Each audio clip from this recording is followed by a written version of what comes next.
बिस्मिल्लाहिर्रहमानिर्रहीम। अस्सलाम वालेकुम नाज़रीन, आप स्पेशल रिपोर्ट देख रहे हैं वॉइस टीवी उर्दू की बराह रास्त नशियात अपने मेज़बान सईद रूफ फारूक के साथ। नाज़रीन, स्पेशल रिपोर्ट में आज बात सियासत की होगी, क्योंकि सर चढ़कर जम्मू कश्मीर के अंदर सियासत बोल रही है। कई लीडरान जो है वो फेरबदल में अभी मशगूल हैं। पीपल्स डेमोक्रेटिक पार्टी की बात करें या कांग्रेस की बात करें, कई लीडरान ने इन पार्टियों के अंदर शमूलियत इख्तियार की है और बताया जा रहा है कि कई और करने वाले हैं। बड़े चेहरे की जो इन दो जमातों के अंदर जाने वाले, जिसमें पीडीपी और कांग्रेस जो है वो शामिल है। इधर जम्मू कश्मीर अपनी पार्टी की बात करें, कई लीडरान जो है वो पार्टी छोड़कर चले गए हैं। वजह क्या है? कई सारे मामला जो है वो सामने आ रहे हैं कि पार्टी छोड़ने का मकसद क्या कुछ है। पर एन इंतखाबात के नज़दीक ये फैसला लेना और पार्टी छोड़कर चले जाना, ये लीडरान के लिए कितना जो है मुश्किल होगा, ये फैसला ये आने वाले वक्त में जो है पता चलेगा, क्योंकि इंतखाबात से पहले इस तरह के फैसले लिए जा रहे हैं। आज भी श्रीनगर के अंदर पीडीपी में कई लीडरान ने शमूलियत इख्तियार की है और कांग्रेस के अंदर कई बड़े चेहरे शामिल होने जा रहे हैं, जिनमें बताया जा रहा है कि राहुल गांधी जब जम्मू कश्मीर का दौरा कर रहे हैं तो इस बीच में लीडरान की शमूलियत भी हो सकती है और कई बड़े चेहरे अब कांग्रेस का दामन जो है थामने जा रहे हैं। जफर मनाज, जो कि जम्मू कश्मीर अपनी पार्टी के सीनियर नायब सदर थे, उन्होंने भी जम्मू कश्मीर अपनी पार्टी को छोड़ा है, खैराबाद किया है। अब क्या कुछ आइंदा के लिए लाहेमल रहेगा उनका, इस पर हम बात करेंगे। और उन्होंने पार्टी उस वक्त छोड़ी है जब इंतखाबात नज़दीक थे, जब इलेक्शन कमीशन ऑफ इंडिया ने जम्मू कश्मीर के अंदर इंतखाबात का ऐलान भी किया था। तो वजह क्या बनी कि पार्टी के नायब सीनियर सदर और जो कि बानी मेंबर माने जाते हैं, जम्मू कश्मीर अपनी पार्टी के माने जाते थे, उन्होंने पार्टी छोड़ी है। ये इस पे हम बात करेंगे और आइंदा के लिए उनका क्या लाहेमल रहेगा। जफर साहब, आपको आवाज आ रही है मेरी? जफर साहब, आवाज आ रही है? बिल्कुल आ रही है। बहुत बहुत शुक्रिया वक्त देने के लिए। आपने जम्मू कश्मीर पीडीपी के बाद आपने जम्मू कश्मीर अपनी पार्टी का दामन थामा और आज एन इलेक्शन के काफी नजदीक आपने फैसला लिया जो जम्मू कश्मीर अपनी पार्टी छोड़ने का। पहले मैं जानना चाहूंगा कि इंतखाबात के नजदीक ये फैसला लेने की क्या जरूरत पड़ी? ये ऐसा है कि हमारे बीच में कुछ चीजों को लेकर कुछ छोटे मोटे इख्तिलाफात थे और कुछ बातों पे हमारा कंसेंसस बिल्ड नहीं हो पाया। तो एक तो वो बात थी। दूसरी बात ये थी कि मैं ऑनेस्टली स्पीकिंग मैं एक तरह की घुटन महसूस कर रहा था एक पार्टी के अंदर कुछ चीजों को लेकर। तो मैंने फिर फैसला किया कि बजाय इसके कि बात आगे बढ़े, बजाय इसके कि एक तरह की बादगतमज़गी पैदा हो, तो बेहतर ये है कि मुझे अलग होना चाहिए। बल्कि ऐसा है कि कंसेप्ट ये जो हमारा दफ्तर है शोपियान में, मैं उसका चूंकि डिस्ट्रिक्ट प्रेसिडेंट भी था, तो इन माई एब्सेंस उस दफ्तर के ताले तोड़े गए, मेरे कमरे का ताला तोड़ा गया और एक प्रॉपर फोरम में मैंने ये बात उठाई। लेकिन दफ्तर में जो हमारे सीनियर कोलीग्स थे, मैंने उनसे भी कहा कि एक हफ्ते के अंदर इस मसले का कोई हल निकालो, लेकिन कोई प्रैक्टिकल उसका रद्द-ए-अमल देखने में नहीं मिला। तो फिर मुझे लगा कि शायद मेरे लिए यही बेहतर रहेगा कि मैं पार्टी को हैवी हार्ट के साथ नहीं। मना साहब, आपने कहा घुटन सी महसूस हो रही थी, पर एतमाद तो आपको पार्टी पे था, क्योंकि पार्लियामेंट कैंडिडेट के बतौर आप उन्होंने आपको पेश भी किया है अनंतनाग पार्लियामेंट्री कॉन्स्टिट्यूंसी के लिए। एतमाद था, आप बड़े लीडरों में शुमार होते थे। तो ये पार्लियामेंट इलेक्शन के बाद जब तक आपने रिजाइन किया, तो ये इस छोटे कम वक्त में इतना क्या कुछ हुआ कि आप घुटन महसूस करने लगे और आपको पार्टी छोड़नी पड़ी? आपको एक बात हमेशा याद रखनी चाहिए कि वक्त करता है परवरिश बरसों, हादसा एकदम नहीं होता।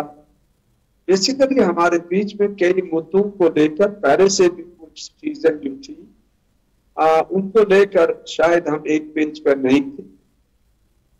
तो अब मैं उसकी डिटेल में इस वक्त जाना नहीं चाहता, क्योंकि इलेक्शन का दौर दोहरा है और मैं हरगिज कोई उंगली किसी पे उठाना नहीं चाहता और ना मैं मड सिलिंगिंग में यकीन रखता। फिर जैसा कि शायद आप जानते हो, जहां तक सैयद मोहम्मद अल्ताफ बुखारी साहब का ताल्लुक है, मेरे उनके साथ बड़े ही गहरे मरासिम रहे हैं, जो मेरी अभी तक मेरी जाती राय में हमारी सियासत से बहुत ही बाला और हमने, मुझे यकीन है वो भी और मैं भी, हम दोनों उन ताल्लुकात को या उन दिनों को जो हमने इकट्ठे गुजारे हैं, उनकी रोशनी में हम उस डिसेंसी को बना के रखेंगे जो एक अच्छे इंसान का हेवा है। सियासत मेरे लिए बात की बात।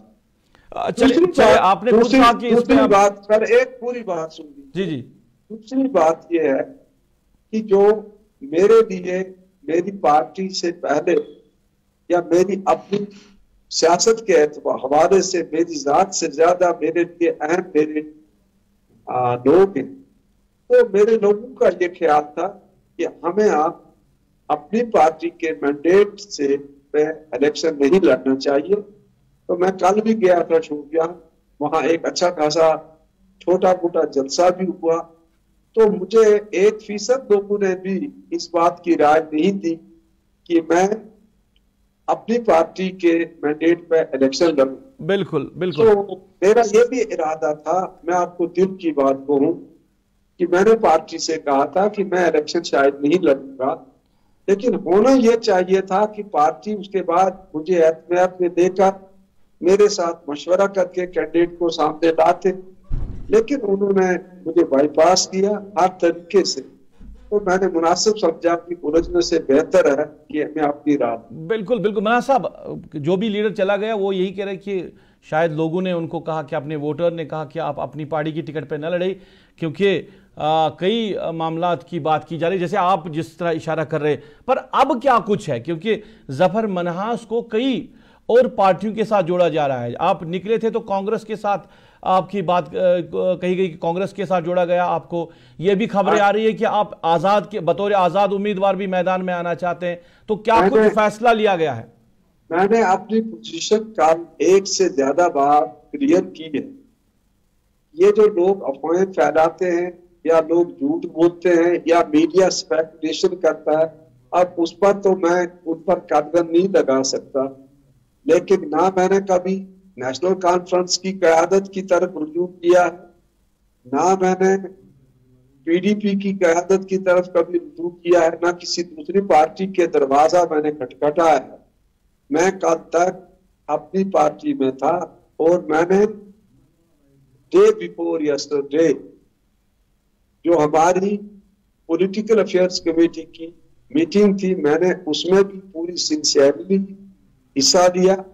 उसके बाद मेरे और मेरे प्रेसिडेंट के दरमियान कुछ बातें हुई, उस बातों का जो सब टोटल था, जब हम नतीजे पे मैं पहुंचा तो मुझे यही लगा कि अब मेरे लिए इस पार्टी में कोई जगह नहीं, मेरे लिए बेहतर है कि मैं एक ऑनरेबल एग्जिट ले लूं। मैं किसी पार्टी के पास मैंडेट मांगने नहीं गया, ये बिल्कुल झूठ है। हाँ, ये बात जरूर है कि कल जब मैंने अपनी पार्टी को छोड़ने का ऐलान किया, उसके बाद कुछ लोगों ने मुझे डायरेक्टली या इनडायरेक्टली मेरे साथ राब्ता कायम किया है, बातचीत भी हुई है, लेकिन बातचीत कहाँ जाएगी, किधर जाएगी, अभी उसका कोई भी हतमी नतीजा सामने नहीं आया है। और इसलिए ये कहना कि मैं वो पार्टी ज्वाइन करूंगा, ये पार्टी ज्वाइन करूंगा, मैं समझता हूँ ये सफेद झूठ के सिवा कुछ भी नहीं।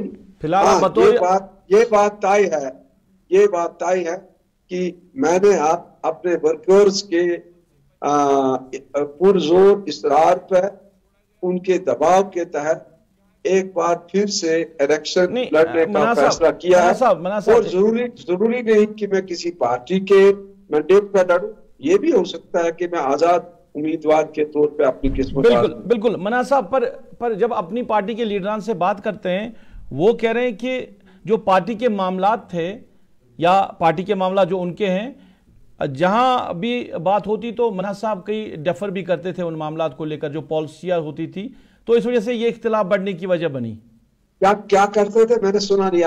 जब भी पार्टी के मामलात होते हैं या जब भी पार्टी को आगे बढ़ाने की बात की जाती है, पॉलिसीज को लेकर बात होती है, तो कहीं ना कहीं रोक टोक होती थी आपकी तरफ से, जिसकी वजह से कहीं ना कहीं इख्तिलाफ बढ़े और ये इख्तिलाफ पार्लियामेंट इंतखाबात के बाद ही ये इख्तिलाफ जो नजर आए। देखिए, आप पीठ पीछे कौन क्या कहता है उसको गीबत कहते हैं। अगर कोई सामने आकर मेरे साथ डिबेट करने के लिए तैयार है तो फिर मैं जवाब दूंगा। मेरे मुंह पे कोई बात करे, जफर मनाज एक चीज जरूर करता है, he has the guts by the grace of Almighty to call a spade, whether it is and in the proper form। मैंने मुंह पे बात की है, लेकिन मैं कभी इनसिंसियर नहीं था। मैंने पीठ पीछे कभी अपने प्रेसिडेंट की बुराई नहीं की होगी, या मैंने बहुत सारे लोग हैं जो बैक बाइटिंग करते हैं और मुंह पे चापलूसी अगर कोई करे तो मैं उसके हक में नहीं हूं, लेकिन मैंने कभी भी ऐसी कोई पॉलिसी नहीं है, कोई ऐसा कोई तूफान नहीं है कि जहां पार्टी को मैंने रुकावट डाली हो। ये जो लोग आपसे कहते हैं उन्हें, वो बहुत बड़े जूनियर लोग होंगे। मैं उन लोगों में 4 लोगों में से हूं जिन्होंने पार्टी बनाई। मैंने इस पार्टी को अपना खून दिया। जब पार्टी बनी 10 लोग यहाँ जमा नहीं होते थे। यहाँ श्रीनगर में जो मीटिंग्स होती थी उनमें जफर मनाज के लोग ही आते थे। अब जिसकी जो मर्जी है वो कहे। बेहतर ये है कि हम शरीफ लोगों की तरह, मुहज्जिब लोगों की तरह अपना अपना काम करें, अपना अपना एजेंडा करें।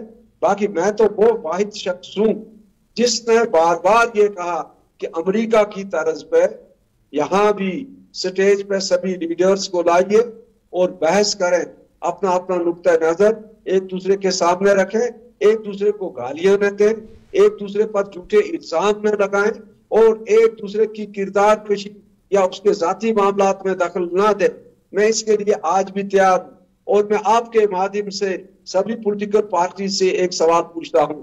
अगर ये सब लोग आज बीजेपी को लेकर कोस रहे हैं, 96 में भी एक कोई पार्टी थी, वहां 2014 में भी कोई पार्टी थी, उसके बाद भी लोगों ने प्रोग्राम हिस्सा दिया।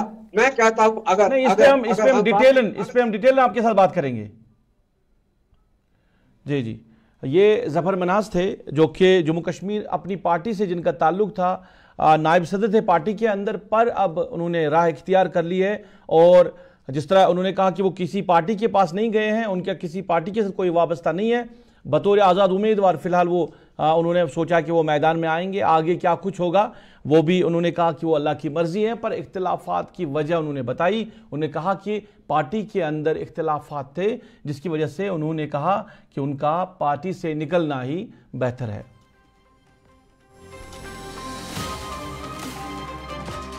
नाज़रीन, इसके साथ ही अभी तक के स्पेशल रिपोर्ट में बस इतना ही। आप वॉइस टीवी उर्दू के साथ जुड़े रहे। वॉइस टीवी उर्दू पे खबरों का सिलसिला जारी रहेगा। फिलहाल के लिए दीजिए इजाजत। अल्लाह निगहबान।